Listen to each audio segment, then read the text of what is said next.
I still talk to a lot of Trump people and a lot of Trump insiders. When asked the following question, would Donald Trump accept Bobby Kennedy Jr. as a vice presidential candidate? The answer to that question was yes. Hello, and welcome to The Rest is Politics US with me, Katty K. And me, Anthony Scaramucci. So, Anthony, how are you doing? How's your week been?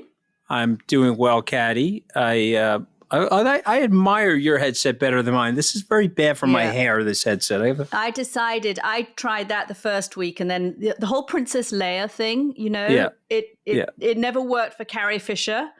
And if it doesn't work for Carrie Fisher, Katty K should not try it. I just want you to know I am as vain as you if you haven't figured that out yet. Okay, I'm upset about the headset, but I'll give you tips. I'm going to send you my $15 little in-ear buds so that you can get away with that. Okay. Let's get on with the show. There's a lot to talk about this week. We're going to talk about two things in American politics that I think are pivotal in the election, but haven't really got a lot of traction, certainly around the world. The first thing we're going to look at is Robert F. Kennedy's run for president. We're going to talk about who he really is, why he's running, which candidate he could end up helping. And of course, we have to go into brainworms, which we'll explain later. After the break, we're going to look at all things vice presidential and how Donald Trump can't resist turning this important decision-making process into something that looks like an episode of The Apprentice. Before we get to that, though, news from New York, Anthony. What did you think of Steamy Stormy this week? Well, listen. Should I say, by the way, your friend, Steamy Stormy? Well, I mean, it's not my friend. Listen, I've met with Stormy, and I was on the Bill Maher show with her, which was very interesting. And then, of course, we went to the after party together, and she told my wife that I was a lot shorter than she thought. Ooh. But she said I was handsome enough to put in her carry-on luggage. Okay, so Deirdre very much did not like that. But I mean, that's fine. But I'm only bringing that up because she's a lot of fun. She's articulate. She's smart. And she is honest. I don't think that what she is saying is false. I think she is telling the truth about her relationship with Donald Trump, telling the truth about what happened. And of course, that's very important for the case and for our UK listeners to understand this case. It's not that Mr. Trump had sex with an adult film star. That's not the big deal. The big deal is the election interference. He made a decision to use money towards this thing from his organization that would be a direct violation of campaign finance laws in the United States. And it is a form of election interference to do that. So both of those things are felonies. And again, I'm not saying that he's going to go to jail for this sort of stuff, but I do think the prosecution has made the case. Now, I know in the UK, you can't say those sort of things on the air, but you can here in the United States about U.S. Criminal cases. Yeah, I mean, it was interesting, wasn't it, how he got a bit of a telling off from the judge. And the judge did kind of come down on him hard, I thought, and warned him, look, I don't want to send you to jail for contempt of court for violating the gag order, but I might do so. That's the serious side of it. I'm sorry, but I just can't get to the end of the week without getting Donald Trump in his boxers on a bed out of my brain. I mean, it's like I need a defense shield there because I didn't need to know that. I didn't need to. And I'm just wondering how many people are feeling like me, that, especially female voters, are thinking, ugh, icky. Okay, so he himself, knowing his personality as well as I know him, the fact that you're sickened by that has him uber upset. Okay, I'm just going to let you know that about him because he hates being mocked. He hates being made fun of. And of course, Stormy has also described in detail other aspects about him which would describe why perhaps he's so hyper-masculine, why he has this overbite or this overcompensation. And it could have a lot to do with his physical anatomy. And so I'll leave it there because I know that this is a children's friendly podcast. But I just want you to imagine the embarrassment of this guy. And here's the other thing. He thought he was going to get away with this. And so I think Trump's surprise was, I'm going to run for president. It's a very big publicity stunt for me. I've done so many stupid things in my life that they will creep up on me in the presidency and I won't make it to the presidency.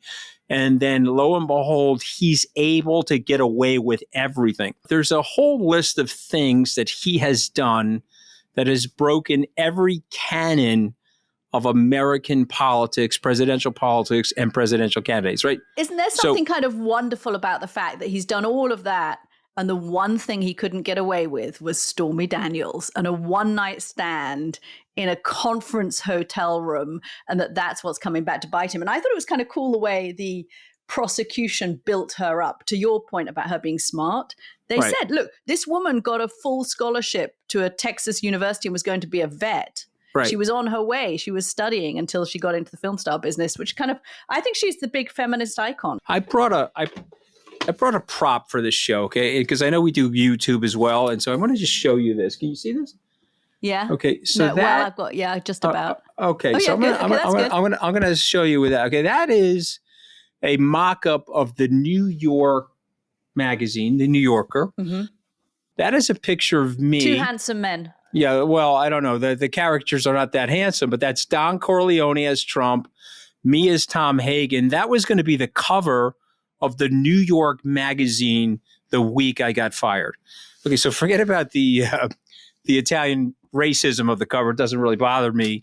But the point is he's a mafia don. He sees himself as a mafia don. And the mistake that Mr. Trump made is that he didn't take care of his made guys. Okay, and so Michael Cohen was one of his made guys, and he never took care of him, and he left him hanging. And so what did Michael Cohen do to him? Michael Cohen did to him the same thing that Sammy Gravano did to John Gotti. He went after him in the court system. He exposed him. And if he's guilty here, which he likely will be guilty, this will be a problem for Mr. Trump because he will be running for president. They're not going to put him in jail, Katty, but he'll be running for president with an ankle bracelet on, and he'll be stuck at Mar-a-Lago. And people will decry that, and they'll say that that's lawfare, meaning the Biden administration has used the law to hurt the other candidate. But the truth of the matter is, if you understand the American political system, this is a New York State issue, and this is a city issue. The prosecutor coming after Mr. Trump has really nothing to do with the Biden administration. Look, we have to leave this to play out. It's going to be another 2 to 4 weeks. We reckon this trial is going to run, and it's going to be that jury of 12 of Donald Trump's peers who are going to decide, and only one member of that jury has to decide that he's not guilty, and Donald Trump gets acquitted. It's a hung jury. So just one thought on that, if you don't mind me saying this. This is from my law school experience working with a lot of lawyers. Everyone thinks, well, you got one juror in there. They're probably a MAGA person deep in the Trump cult, and no matter what is said, is going to let Trump. Or they just decide that the evidence isn't there, that he, that he personally knew that these checks were going. I mean, But I'm telling you, that's not how it works inside those juries, because there's a group think that overtakes the jury. And if there are 11 people pushing for the guilty verdict, they will be able to convince that one person. So this will be a nasty thing that happens, and we'll watch it unfold. But the learning lesson here for all of these people listening to us, Katty, you got to protect the people that are working with you, whether you like them or not. And Mr. Trump has an asymmetric view of loyalty, and he's paying the price for it right now in that court. Okay, so that's interesting, because my learning lesson is don't have a one-night stand with somebody else when your wife has just had a baby. And that's why you and I make good podcast partners. See that? So you see how you're adding value in a way that I couldn't? Just thinking for all the women out there. Okay, right. Well, what we're actually going to talk about, having done that little segue into the foray into the weeds of the court case. Okay, what we're actually going to talk about this week is the third party candidate, RFK Jr., Robert Kennedy Jr., who is also running for president of the United States. I think a lot of viewers around the world are very aware of Joe Biden and Donald Trump. They may not actually know that there are actually 2 or 3 other candidates running. The only one of those who's actually developing traction is Robert Kennedy Jr. He is the son of Bobby Kennedy, who, of course, was assassinated in 1968. And he is the nephew of John Kennedy, who was president of the United States, who was also assassinated in 1963. So he has this kind of lineage. He is, if you think about the Kennedys, they are the Windsors of American politics. I think that's fair, right, Anthony? I mean, I think that's a fair description of the Kennedys. There just isn't a bigger Democratic name. Bill Clinton, Barack Obama, yeah. But they don't have that storied history that the Kennedys do. And so in comes RFK Jr. running as an independent candidate in this race. Well, you know the British aristocracy better than me, but I can tell you this about the United States, and I'm a blue-collar kid.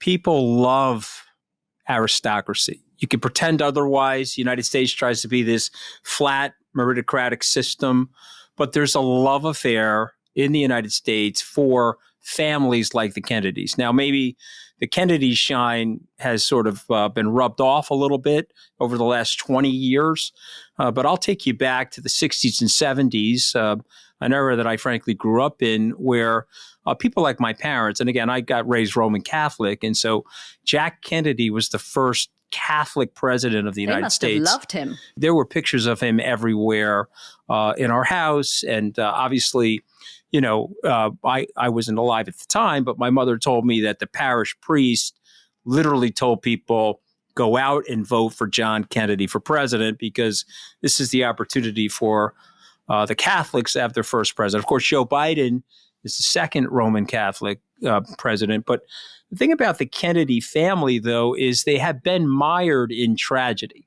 Yeah. And so there's often a saying in Greek tragedy that the sins of the father get passed on generationally. And of course, Joe Kennedy was a bootlegger. He was involved with the mafia. He was a stock swindler. He made a fortune doing that. And for those of us that really know our British history, he was the UK ambassador for a time, appointed by Franklin Roosevelt, and he was an appeaser. Yeah. He was a sympathizer with the Nazis, and he was well and roundly disliked by the UK government. And so he had to have separation from his younger children who wanted to be in politics, because Mr. Churchill obviously didn't like him, and Jack Kennedy had to position himself away from his dad. Why am I bringing all this up? Is that this family is attached to the American political scene for the last 80 years, Katty. And Robert Kennedy is representing the family, even though the family, including his siblings, have not endorsed him. Moreover, they've all gone to the White House. The Kennedy family, this royal Windsor-like family that you're describing, has gone to the White House and taken pictures with Joe Biden and have endorsed Joe Biden. This would also include Jack Kennedy's last surviving child, Caroline Kennedy. I think there are some members of the family actually that are supporting him, but the main ones, you're right. The main ones are, and I think, and just to explain to listeners why he's drawn the ire of his own family, so many of his own family members, as well, of course, of Democrats. He's a controversial figure. Basically, if you look at his campaign platform, he's running on sort of two main things. One is that the current system, which is dominated by two parties, no longer represents lots of people. And so you've got millions of Americans who feel homeless. The other is this kind of his anti-COVID response, anti-COVID vaccine. That's if you just say one thing about Robert Kennedy that people know, it's that he's anti-vax. Right? I mean, that's kind of what he's running on. And he's this outspoken anti-establishment figure. And it's that anti-vax side of him that his family don't like, and the fact that he risks toppling Joe Biden just by the fact that he is running as an independent candidate. Now, historically, independent candidates, we know this, they haven't had much traction. We spoke about this last week. The system costs so much freaking money that it's almost impossible to run if you don't have a big party backing you. But Kennedy's argument this time around, and the reason he's running as an independent, is that so many people are unhappy with the choices that they have of Joe Biden and Donald Trump, that this year there is an opportunity for somebody to run as an independent candidate who gives them somebody else. So now we have this 70-year-old guy, but boom, newsflash, because he runs. And just this week, we discover that the guy has a dead worm in his brain. He wasn't hearing things, and he had memory loss, all sorts of problems, neurological problems. He went to a doctor, and the doctor said, it's a tumor. His uncle had a tumor, recently died of a tumor. So they said, you've got to fly down and have emergency surgery. Just as he's about to get on the plane to fly down to have emergency surgery, another doctor rings him up and says, actually, you know what? We don't think this is a tumor. This memory loss that you've been having, the brain fog that you've been having, we look at the scan and we think that it's a worm. It's a parasite in your brain. And this worm has died. And apparently, when worms die in your brain, Anthony, it's never very nice because they start eating away at the cell. I can't believe I'm really saying this. We've gone from sex to brain worms. Anyway, they start eating away at the cells. You can't remember stuff. So Bobby Kennedy thinks, oh, great, I don't have to have brain surgery. It's not a tumor.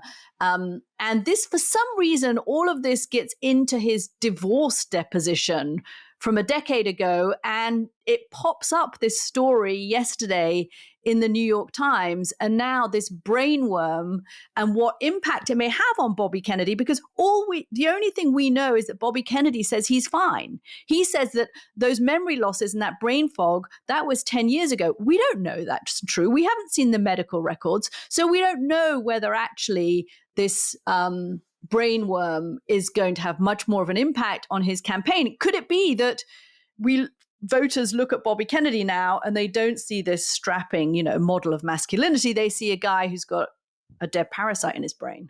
I just want to add one thing. And I think that the notion of brain worms and sex with Donald Trump, I think they're kind very of the same. Yeah, I do. I think they're very similar. I see it. You see it, right? You see the association. I see where you're going. Yeah. Yeah. And in fact, maybe you would like to have a little bit of that brain worm. Could somebody please pass me the vomit bag after I just said that? Pass me the vomit bag. Oh my God. And since our producers have asked if we ever met him, I'm bringing props. That's me and Bobby, okay, at the Bitcoin conference last year. And I spent an hour with Bobby to talk about his campaign, and I was there for his speech.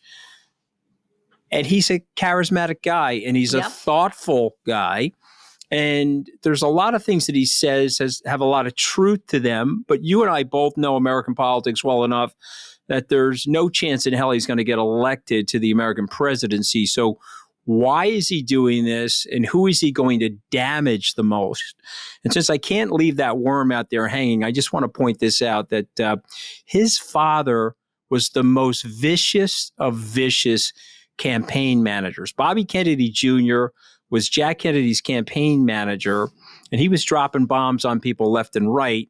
But this is a self-detonation bomb that Bobby Kennedy could come out there and tell us that he's got a dead worm living inside of his brain. Now, I may have a dead worm living inside my brain, Katty, but I'm just going to let you know, I'm not going to let you know about it. I think this came out from his. Anyway, we'll get more on this worm, because actually this worm could be pertinent to the November election.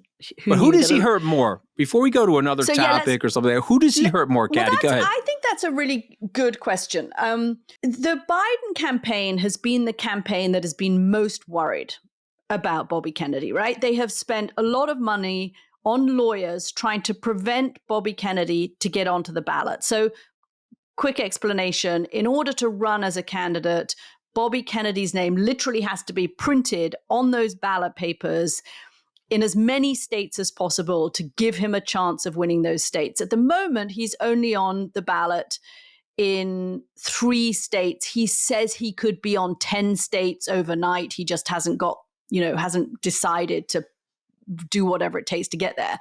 You get on the ballot by getting a ton of people to sign, to make signatures, right? Thousands of signatures. And each state has different rules. It's super complicated. It's very expensive. You have to get these thousands of signatures in order to get on the ballot.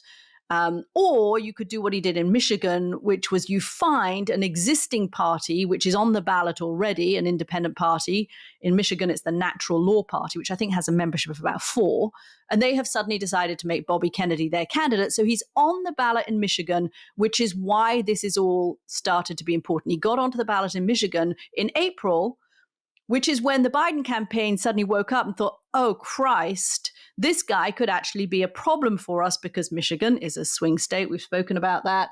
And if Bobby Kennedy takes 10% of the vote in Michigan in a very tight race, that could hurt us. Now, the Biden campaign, and I'll let you talk about the Trump campaign in a second, but the Biden campaign knows that traditionally these third-party candidates have hurt Democrats more than they've hurt Republicans. So Ralph Nader hurt Al Gore in 2000. Jill Stein, the Green candidate, hurt Hillary Clinton in 2016. Stein got 30,000 votes in Wisconsin, which potentially lost Hillary Clinton that state. She may even have lost Hillary Clinton the election in 2016. You could make that argument, which is why Bobby Kennedy's campaign is such a big deal. And the Biden campaign knows that Trump has a high floor. There are lots of people that really love Donald Trump. They're not going to leave him for some third-party candidate. But Joe Biden's supporters, they're a little bit more squishy. And a candidate comes along with the name Kennedy, who has some issues that appeal to Democrats. He's pro-choice, he's pro-union. It's possible the Biden campaign realizes that those squishy Democrats could go and pull the lever for Bobby Kennedy. So that's the case for the Biden campaign. What do you reckon about the Trump campaign? Where are they worried? So I just want to say a few things. And again, just to remind everybody listening in American politics, follow the money. And the money for the Bobby Kennedy campaign is coming from conservative Republicans that are trying to help Trump. You will find Steve Bannon in pictures with Bobby Kennedy. Moreover, Jill Stein, who you'll remember was a Green Party candidate in 2016, she was backed by arch-right conservatives, even though she's a quote-unquote Green Party member. So follow the money. There's also disinformation out there, I believe, where people are saying, well, Bobby Kennedy hurts Trump more than he hurts Biden. The Biden people certainly don't feel that way. And obviously, these right-wing conservatives that are funding Bobby Kennedy don't feel that way. And so the real question is, what happens here? Bobby Kennedy stay in the race? How does this sort itself out? Now, I will say this to you. Anthony, do you think there's any chance that just recently the Trump campaign is starting also to think that Kennedy could be a problem for them? I'm just noticing how, Trump is being a little bit more vicious about Kennedy. He's calling him Junior. He's saying that he's a Democratic plant. He's sort of putting out truth socials about him a little bit more. And I wonder whether they have any internal polling that is suggesting that he could be something of a threat to them. So both sides may be worried about him, but again, follow the money. The right wing is the one supporting Bobby Kennedy. And you know this, I still talk to a lot of Trump people and a lot of Trump insiders. When asked the following question, would Donald Trump accept Bobby Kennedy Jr. as a vice presidential candidate? The answer to that question was yes. And then the follow-up question is, well, why? And the answer to that question is Mr. Trump wants to win. He wants to win at all costs. He wants to put a hurt on the liberal elite and all of his haters. Nothing will make him happier than just to win. He probably doesn't want to govern as much as he wants to win, Katty. And so I believe it is still on the table, despite the rhetoric and the rabble-rousing. It is still on the table that Bobby Kennedy could be the vice presidential candidate for Donald Trump. And by the way, if that were to happen, is really bad news for the Biden campaign, because one thing that Kennedy is doing is he's attracting a lot of young people to his campaign. Now, politics being politics, maybe the egos are too big, but I'll just remind people about their American history. In 1980, George Herbert Walker Bush said that Ronald Reagan's economic plan was voodoo economics. And everyone roundly criticized George Bush for saying that. Reagan went after him, but at the convention, he made George Bush his vice presidential candidate to unite the party. Mr. Trump has one other thing going on, if you don't mind me adding this, is that he can't get the Nikki Haley voters. In Indianapolis, 21% of them, she's not on the ballot, 21% of them voted for her. In Pennsylvania, Governor Haley not on the ballot, or Ambassador Haley not on the ballot. 17% of the people voted for her. And you and I both know in American politics, you need the crossover voter. Barack Obama got that from Hillary Clinton in 2008. Hillary did not get that from Bernie Sanders in 2016. She lost the election. So Trump is sitting there knowing that a good 15 to 20% of old school Republicans may hive off from him. And so don't be counting out a marriage, a political marriage between Bobby Kennedy and Donald Trump. Well, that would be seismic. And is it, by the way, you should clearly be a broadcaster, Anthony, because that was the perfect segue into the second half of our show. I can't read the prompter though, but don't tell anybody I don't know how to read the prompter. No, we'll just keep that between the two of us. Okay. After the break, we're going to talk more about the vice presidential pick, because I tell you, a Trump-Kennedy ticket would be two massive alpha males. I have not met Bobby Kennedy. A very good friend of mine dated him for a while, and there is nothing shy and retiring about Bobby Kennedy. He does not like taking second place to anybody. So I wonder how that would shake out. We're going to talk more about the vice presidential pick after the break. Welcome back to The Rest is Politics US with me, Katty K. And me, Anthony Scaramucci. Anthony, if you were running for president of the United States, who would you pick as your vice presidential running mate? Okay, so my immediate and very smart response is Katty K. However, that is just too easy. Yeah, but anyway. However, Katty K can't run because she wasn't born in the United States. And so just a reminder to everybody, you have to qualify to be the American president, he or she has to be born here in the United States. So I think of all of the choices that Mr. Trump has, my opinion, the one he likes the most is Ben Carson. However, I do not think Ben Carson is going to be selected. I was on air with Ben Carson during the first Trump administration. He is the only person who, during an interview, has told me that I should have my microphone turned off because he didn't like what I was saying. So I was up on Morning Joe and I was saying something. It was about one of these cases of the women who were suing him for sexual harassment. And he said, turn Katty's microphone off. Turn it off now. I'm not going to be on the show anymore unless you turn Katty K's microphone off. Anyway, Joe Scarborough, to his credit, didn't, but that was my 5 minutes of fame with Ben Carson. He tried to shut me up. I could tell this really upset you, Miss Teflon. Okay, of course you just rolled right off of your back, but of course you did. I think the problem that Mr. Trump has is he will not pick somebody that will overshadow him in any way. So that knocks out people like Nikki Haley. It knocks out DeSantis. Some people are saying Tim Scott. I predict he will not pick Tim Scott because Tim Scott started out very close to Governor Romney. Tim Scott was in Park City, Utah at the Romney annual political event before he ran for the presidency. I think he sickened the Romney camp of Republicans by having this MAGA, this Make America Great Again, Donald Trump transformation. And so when you go down the list, he likes Carson the best because Carson will stay in the background. Carson will make sure, and this is very true about a Donald Trump presidency, there's one spotlight, it's a one-man show, only one person can get the credit. And so he wants to pick somebody like that. However, because he's a good politician, whether we like it or not, Mr. Trump has very good political instincts. I think he's going to go with a white male. It'll either be Doug Bergman or it'll be somebody like J.D. Vance. Those are my opinion. It will not be Tucker Carlson. Too big of a personality for Donald Trump. And I'm still out there, and I'd love to see the odds on this. I'm still out there with the RFK Jr.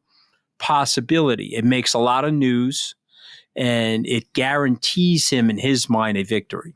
It's interesting. The conventional wisdom for Donald Trump when it comes to his VP pick is that he either needs to pick a woman in order to get those suburban winning voters. Stop right there. Then you don't think like Donald Trump. Okay, he doesn't, in his mind, need to pick a woman. Remember, he's anti-woke. He's not about identity politics. The media says that because the media likes the identity politics. And by the way, it's the identity politics that's gotten Joe Biden into trouble because he was box ticking with the selection of Kamala Harris. And we'll get into the problems that Kamala Harris is causing his campaign right now. But go ahead, keep going. I didn't mean to interrupt. So the other one is, if he doesn't, interrupt away, if he doesn't pick a woman, then he needs to pick a black man because this is what I've heard from the Trump campaign, that they do have some interest in that because Donald Trump is polling well with black men, picking a black man could help him there, which is what the argument is for somebody like Tim Scott or Ben Carson, of course, the former cabinet member who's a neurosurgeon, who's African-American. I don't know that any of that. I suspect Donald Trump's going to go, watch that Mar-A-Lago pageant. This is let me explain the full-on narcissism so people can understand this. If you went into a meeting with Donald Trump and you said, Mr. Trump, you need to pick a black man. And here are the reasons why. You've got better voting with black men. And if you pick a black man, it's going to really help you. He will definitely not pick the black man. And let me explain why. Because he's a full-on, total, complete narcissist. Okay. Katty, I'm winning because I'm Donald Trump. Mm-hmm. I am not winning because I selected a black man. I'm not winning because I selected, for identification purposes, a woman. I am winning because I am Donald Trump. So I'm picking somebody that is meaningless so that this win will be my win and nobody can give anybody else credit for it. This is what upset him so much about the whole Russian collusion case, the notion that the Russians were helping him. He felt that the media wasn't giving him enough credit for his electoral success. What about the idea that he has to pick somebody? Normally a normal presidential candidate is also who's only got one term left, which Donald Trump does. He can only be president for 4 more years if he wins. At some point in that 4 years, he effectively is handing over the baton to whoever is his vice president, who de facto becomes the front runner in the Republican Party for the 2028 election. Do you think that's the kind of consideration that is, and I'm asking this ever so slightly tongue-in-cheek, do you think that is the kind of consideration that is weighing on Donald Trump's mind, the future of the Republican Party and the leadership? So if that were weighing on his mind, which I believe it isn't, he's going to go with Donald Trump Jr. And you and I know that he probably won't go with Donald Trump Jr., but he will not do whatever any pundit predicts that he will do. And I just want to remind people, there was a woman, I can't remember her name, but she was on The Apprentice with him. And she was on for the first 2 seasons, and she was getting a lot of press. She did a few magazine covers. She even hired a speaking agency to book speaking engagements for her. And she worked at the Trump Organization. He fired her. Boom, you're fired. And he replaced her with Ivanka Trump. He does not like sharing the spotlight with anybody. And since it's only about him and you, me, the rest of this 7.7 billion group of people are just periphery for him. And remember, Katty and all viewers listening in, all listeners listening in, viewers watching, he doesn't care. You're an object in his field of vision. Somebody says to me, Donald Trump is a racist. I laugh. He's not a racist. He, if you're a KKK member, you don't walk up to a black car and kick it.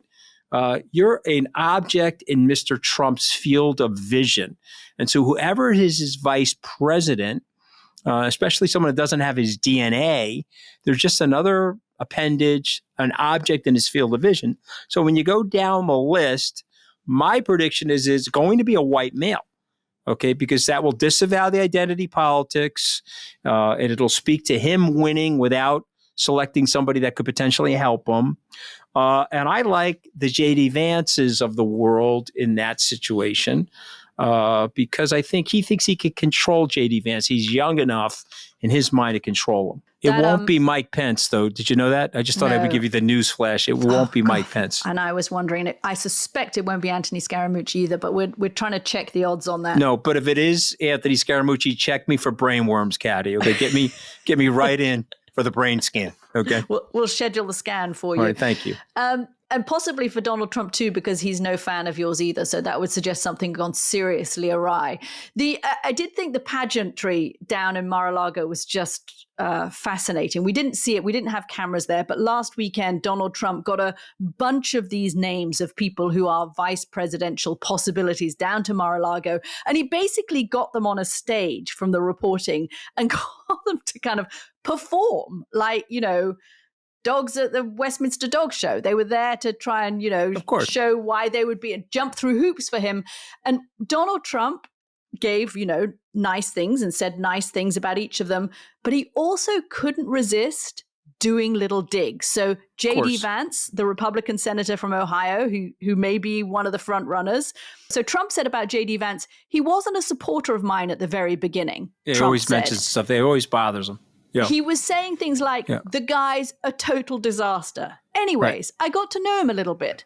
As a non-politician, he's become one of the great senators. But it's so like Trump to say, he's great, and I've got him down here because I'm considering him, but to have a little dig at the same time. Even Tim Scott, Trump said about Tim Scott that he was a good candidate, an unbelievable surrogate, and then couldn't resist adding, people thought he was a little dull. I mean, how do you have somebody up on the stage who you're considering to be your vice presidential candidate, but you treat them like a contestant in The Apprentice? But that's him. And by the way, I just point out, they are auditioning like in The Apprentice. So they go on Fox News or they go on a Sunday morning show like Tim Scott. And if the correspondent says, will you accept the election? They won't answer the question. Senator Scott would not. So he has sworn to the Constitution of the United States, which has endowed the country with a peaceful transfer of power since George Washington. And yet, Mr. Senator Tim Scott will look into the camera and not answer the question if he'll accept the results of an election, because he knows that would knock him out of the candidacy position. So it's a revolting thing, actually. Okay, these people are super spineless.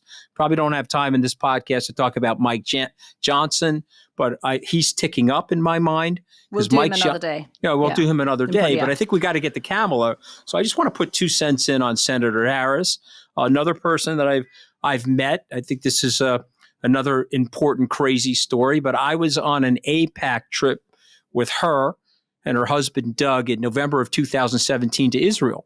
And so we were in the King David Hotel together, and the professional photographer that was hired for the trip wanted to take a picture with me and Kamala Harris. And Kamala Harris said, and I quote, "Keep that camera away from me and Mooch. I don't want to ruin my political career taking a picture with him." And so I ran into her after she was nominated for vice president. I said, not taking a picture of me was good judgment on your part. So I like her. And I know that's something people will be aghast at because I'm a longtime Republican. She's way smarter than people give her credit for. But she never got the opportunity in that administration to shine. And when she did get the opportunity, she flubbed a little bit. And so she has a very negative or anti-approval rating, however you would say it, Katty. But here's the thing I would say about her. She would surprise people on the upside of if they got to know her better. Yeah, that's my opinion. That is my opinion of her. And so we'll have to see what happens. But, I mean, you're saying what you're saying is everything that I've heard about Kamala Harris too. And in my own interactions, I've met her a couple of times, once out in California, a couple of times on TV sets.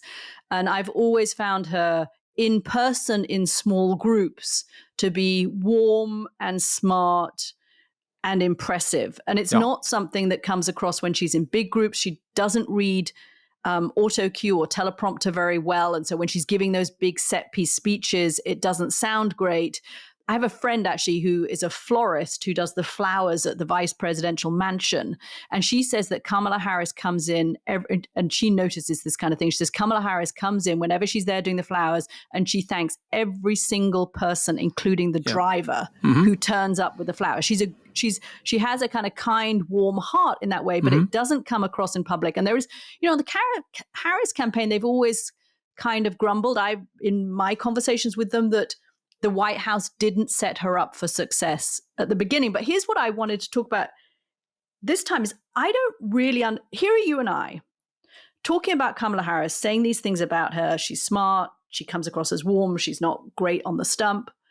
What I don't understand, and maybe you can explain this, is the level of vitriol against her. When you talk to people on the kind of MAGA side or the right of American politics, they hate. They've described her to me as a danger to the country. This woman has done nothing. The vice president doesn't do anything. How can she be a danger to the country? She hasn't done very much. You're a modern day de Tocqueville, okay? You've been living here for 25 years, okay? No wonder you were the right person to do this podcast with. Let me ask you this question, okay? Is this a sexist country? Yeah, I think it's hard for women in politics. You see, you're qualifying. It's a yes or no question. Is this a sexist country? And your body language, for those people listening in, you've already given away the answer. Yeah. So just let's go. Okay. Is it a sexist country? Yes. Yes, it's a sexist country. Okay. If you're a anti-woke person and you're against identity politics, or you're somebody like Elon Musk on now what's called X, saying that you don't want a black pilot because they may have gotten into the cockpit for their identity as opposed to their competence. Now you have a black woman who's in the role of the vice president. Can you now understand the hatred from the hard right? I guess I was just hoping it was something more than that, because that seems so obvious that that's what it is. It's depressing. That's what it is, but it's also unfair to her. Okay, and I think this is the point that Mark Cuban is making. Okay, if you're an extremely competent person, and I will say this because it's harder for certain groups in our society to rise. For Kamala Harris to get to the seat of the prosecutor in California, to get to the seat of the Senate in California, and then to successfully get through the selection criteria to be vice president. And the question is she competent enough to hold those positions? Somebody on the hard right would say, no, she got those positions because she's a black woman, okay, and therefore they despise her. But somebody who really understands this stuff, and having gone from a blue-collar family to the Harvard Law School, and trust me, there's no affirmative action box for Italian Americans in this country, as you know, Katty. To do that, you know how hard it is. And so what I would say about Kamala Harris, she needs more than the benefit of the doubt.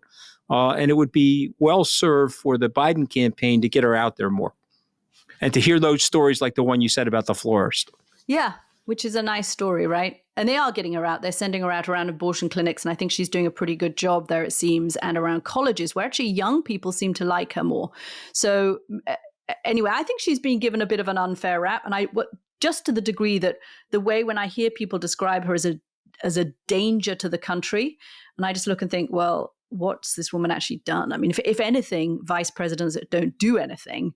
And so how they could be a danger to the country, which gets us, I think we should just end before we go quickly saying, does any of this really matter? This whole apprentice showdown in Mar-A-Lago, does the VP pick matter? And, the conventional wisdom is no, VP picks don't make much of a difference.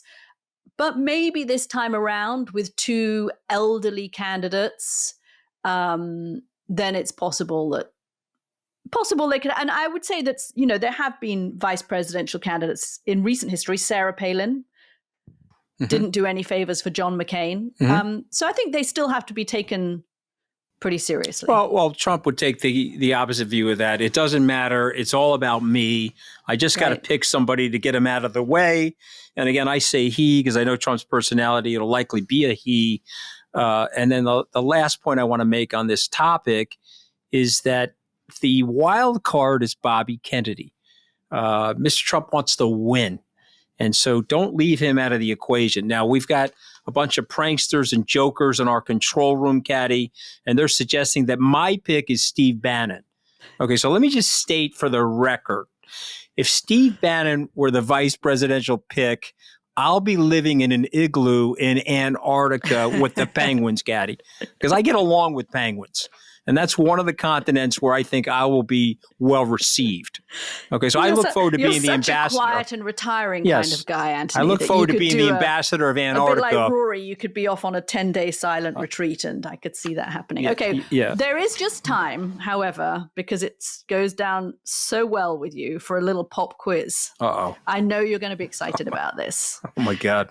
Go ahead. Actually, this is actually Tony Pastor, the EP, sent this in, and it took me a while to get the answer to this. But Tony wrote in to us, which was the presidential campaign when one of the parties put out a massive advertising campaign saying, 1 in 3 vice presidents has to take office as a big scare tactic because the voters had no confidence in the chosen running mate. It's actually 1 in 5 was the actual ad, Tony. Sorry to correct you there, but it took me a while. I dug around and I couldn't find it, but I finally emailed Michael Beschloss, the presidential historian. I said, help me out here. So what is it? Which was the campaign where one of the candidates ran an ad against the VP candidate? I mean, the obvious one is Sarah Palin, but I'm going to say not that one. So it's not that one. Give me one more second. I'm going to very flippantly say it was the Bob Dole situation with Jack Kemp. My instinct was Sarah Palin as well. It was actually nice guy Michael Dukakis. No kidding. In the 1988 campaign against George Herbert Walker Bush. But he had Lloyd Benson. He had Dan Quayle. Oh, Dan Quayle. So I got you. Dukakis ran an ad against Dan Quayle, who was 40 years old, and he was trying to say that Dan Quayle was too young and inexperienced to be vice president. And he ran this rather kind of moody black and white ad saying 1 in 5 vice presidents has had to rise to the duties of commander-in-chief. And there you go. All right, well, I've gotten that. So I'm 0 for 2. Tony Pastor and I'm 0 for Michael 2 Beschloss. on the I'm 0 for 2 on the podcast quizzes. It's fine. My ego's still intact. I just want everybody to know that. I live to see the day when Anthony Scaramucci's ego is not still intact. Oh, well, it wasn't. It was a little dented by the White House firing. I have to confess that. Okay, a little bit. We will leave it there. That's all we have time for this week. We'll see you all next week. It's great to be with you as always, Katty. We'll see you guys next week on The Rest is Politics US.